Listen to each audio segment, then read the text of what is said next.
अयोध्या में एक संत हुए, सत्य घटना सुना रही हूं, ध्यान से सुनो। वो संत बड़े ज्ञानी थे और बहुत बड़ा मठ था उनके पास, खूब लोग वहां से जुड़े हुए थे, कई अनुयायी थे लाखों की संख्या में। अब वो जो मठाधीश थे, जो संत भगवान, वो धीरे धीरे उनका शरीर वृद्ध हो गया। तो संत भगवान ने विचार किया कि अब बहुत जल्दी ये प्राण निकलने वाले हैं शरीर से, तो किसी न किसी को उत्तराधिकारी बना दूं, किसी न किसी को ये संभला दूं गादी, ताकि आगे आने वाले टाइम में कोई समस्या नहीं हो। तो किसको बनाए उत्तराधिकारी, किसको गादी पे बिठाएं? बहुत सारे शिष्य थे उनके हजारों में, उनमें से सबसे एक योग्य जो शिष्य उनको दिखा, जिनको अच्छा शास्त्रों का ज्ञान भी था, संस्कृत व्याकरण इन सब का बढ़िया ज्ञान था, तो तय कर लिया कि इनको हम गादी पे बिठाएंगे। तो सारी तैयारी हो गई, लोग आ गए, बड़ा भव्य आयोजन होने लग रहा है, चारों तरफ टेंट लग गए हैं, श्रद्धालु सब आ गए हैं, संत महात्माएं कई सारे लोग आए हैं। और मेरे भाई बहनों, जब चादर ओढ़ाने का समय था, आपने देखा होगा चादर ओढ़ाते हैं, जब किसी को उत्तराधिकारी बनाते हैं तो चादर उड़ाई जाती है गुरु जी की। तो मेरे भाई बहनों, जब वो समय था चादर उड़ाने का, उस समय देखा कि जिसको उत्तराधिकारी बनाना है वो तो अभी आए ही नहीं। पूछा कि भाई वो कहाँ है वो शिष्य जिसको उत्तराधिकारी बनाना है? तो कहा गुरु जी वो तो अभी तैयार हो रहे हैं। गुरु जी ने कहा तैयार? इसमें तैयार क्या होना पड़े? कहा इतना बड़ा कार्यक्रम है इसलिए वो तो तैयार होने गए, अभी तैयार हुए नहीं।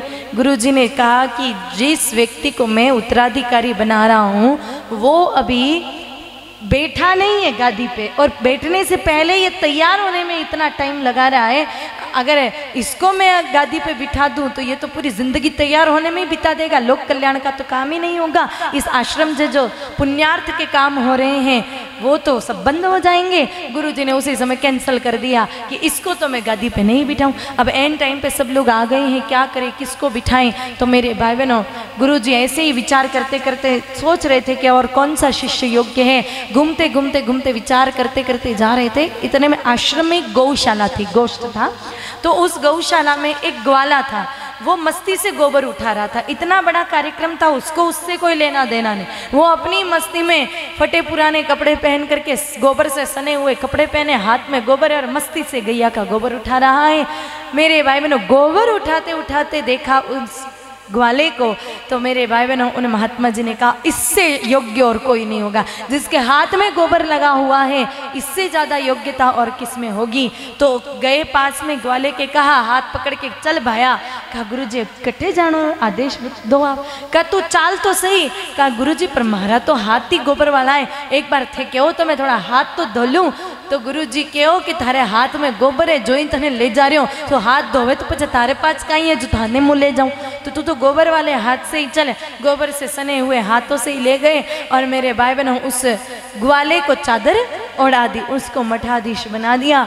और जीवन भर जिसने गोबर उठाया, जिनको कुछ भी नहीं आता था, कालांतर में वही मठ के मठाधीश बनने के बाद 4 वेद 6 शास्त्र 18 पुराणों के ज्ञाता हुए और उनको कौशल किशोर जी महाराज के नाम से इस संसार में प्रसिद्धि प्राप्त हुई। तो ये गोबर की महिमा है।